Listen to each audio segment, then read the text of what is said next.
Hello दोस्तों, आज हम बात करेंगे ब्राज़ील देश के बारे में। दोस्तों, ब्राज़ील देश दक्षिण अमेरिका का सबसे बड़ा देश है और दुनिया का 5वां सबसे बड़ा देश है। क्षेत्रफल की नज़र से यह देश 85,15,767 वर्ग किलोमीटर में फैला हुआ है, जहां की जनसंख्या करीब 21 करोड़ के आसपास है। इस देश की 40% से अधिक आबादी देश के दक्षिण पूर्व क्षेत्र में रहती है, जिसमें रियो डी जेनेरो और साओ पाउलो शहर शामिल है। ब्राज़ील की सीमा अटलांटिक महासागर के साथ साथ Venezuela, Guana, Suriname, French Guana, Bolivia और उरुग्वे से लगती है। यह देश चिली और इक्वाडोर को छोड़कर दक्षिण अमेरिका के हर देश के साथ अपनी सीमा साझा करती है। ब्राज़ील की जीडीपी 1.85 ट्रिलियन डॉलर्स है और इस लिहाज से यह दुनिया में 9वां सबसे बड़ा देश है, जबकि हमारा भारत जीडीपी के मामले में 5वां सबसे बड़ा देश है। दोस्तों, ब्राज़ील की प्रति व्यक्ति औसतन आय $8,967 के आसपास है, जिसका दुनिया में 58वां बड़ा स्थान है। ब्राज़ील का कॉलिंग कोड +55 है और अमेरिका की तरह ही यहाँ के लोग भी हमेशा राइट साइड में ही गाड़ियाँ चलाते हैं। यहाँ की करेंसी ब्राज़ीलियन रियाल है और जिसका उपयोग देश में 1994 से किया जा रहा है और यहाँ के $1 की कीमत भारतीय रुपये के हिसाब से 13 रुपये के आसपास है। रियो डी जेनेरो लंबे समय तक ब्राज़ील की राजधानी रही है, लेकिन 1960 में इसे बदल दिया गया और ब्राज़ीलिया को ब्राज़ील की राजधानी बनाया गया। इसका कारण यह है कि रियो डी जेनेरो समुद्र तट के निकट स्थित एक शहर है, जो कि सुरक्षा के लिहाज से सही नहीं है। ब्राज़ीलिया देश के बीचों बीच योजना से बनाया गया एक शहर है।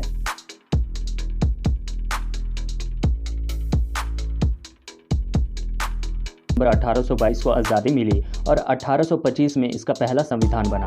वैसे तो ब्राज़ील में 180 से अधिक भाषाएं बोली जाती हैं, लेकिन यही कारण है कि ब्राज़ील की आधिकारिक भाषा पुर्तगीज़ है और यहाँ इंग्लिश भी बोली जाती है, लेकिन ज़्यादातर लोग ब्राज़ीलियाई साइन लैंग्वेज भी जानते हैं क्योंकि यह स्कूलों में भी पढ़ाई जाती है। इस देश का कोई आधिकारिक धर्म नहीं है, लेकिन अधिकांश लोग रोमन कैथोलिक धर्म का ही पालन करते हैं।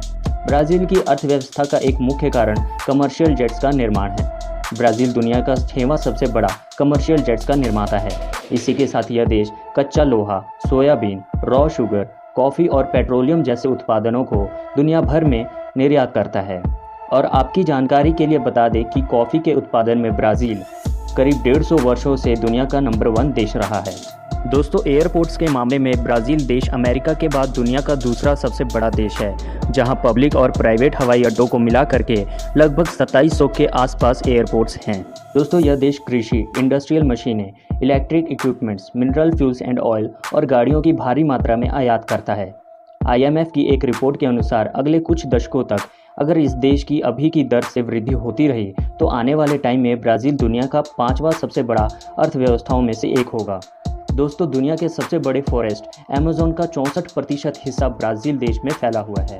और दोस्तों, विश्व की दूसरी सबसे बड़ी नदी, जिसे हम अमेज़न नदी के नाम से जानते हैं, यह ब्राज़ील के एक बहुत बड़े हिस्से से होकर बहती है और अटलांटिक ओशियन में जाकर समा जाती है।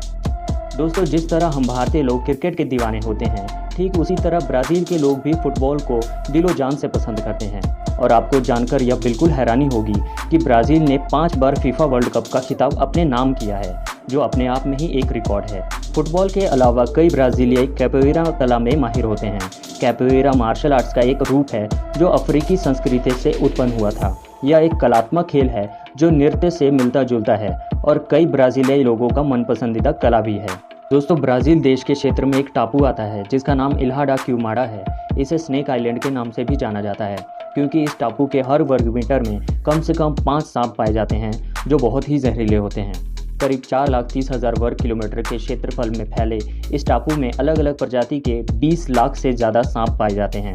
यहाँ पर आम लोगों को जाने की परमिशन नहीं है, लेकिन कुछ वैज्ञानिक और खोजकर्ता ही अपनी जान की बाजी लगाकर इस जगह पर शोध करने के लिए जाते हैं। दोस्तों, जहां भारत में मतदान की न्यूनतम उम्र 18 साल होती है, वहीं ब्राज़ील में मतदान की न्यूनतम उम्र सिर्फ 16 साल है। और दोस्तों, हमारे देश में आपने कई ऐसे लोगों को ज़रूर देखा होगा जो मतदान यानी कि वोटिंग वाले दिन अपना वोट नहीं देते हैं और आराम से घर पे बैठ के छुट्टी का मज़ा लेते हैं। लेकिन आपकी जानकारी के लिए बता दूं कि ब्राज़ील में तो आराम हराम है, मतलब कि ब्राज़ील में मतदान देना अनिवार्य है। ब्राज़ील में जो लोग वोट नहीं देते हैं और किसी तरह मतदान कार्यालयों को यह पता चलता है तो उस स्थिति में उस व्यक्ति को जुर्माना देना पड़ता है और यदि वह जुर्माना अदा नहीं करता है तो उसका पासपोर्ट भी रद्द किया जा सकता है। दोस्तों, ब्राज़ील के न्यूड बीचेस दुनिया भर में चर्चित है, जहां दुनिया भर से सैलानी यहां घूमने के लिए आते हैं और निर्वस्त्र होकर इन बीचेस का मज़ा लेते हैं। कहा जाता है कि पुर्तगालियों के राज में अफ्रीका से 40 लाख लोगों को गुलाम बनाकर लाया गया था। शायद यही वजह है कि ब्राज़ील के 44% से अधिक आबादी अश्वेत या मिश्रित जाति के व्यक्तियों की है। ब्राज़ील की लाइब्रेरी, जहां 60,000 से भी अधिक किताबें हैं, रॉयल लाइब्रेरी के नाम से दुनिया भर में मशहूर है। ब्राज़ील में एक शहर का नाम है दोस्तों नाउ मी टॉक, जिसका इंग्लिश में मतलब होता है डोंट टच मी। इस देश के बोरोरो प्रजाति के सभी लोगों का ब्लड ग्रुप ओ होता है। पता नहीं ऐसा क्यों, लेकिन ब्राज़ील में बिकने वाले एप्पल कंपनी का मोबाइल अमेरिका से भी दुगने दाम में बिकता है। जापान से बाहर अगर जापानी सबसे ज़्यादा किसी देश में पाए जाते हैं तो वो है ब्राज़ील।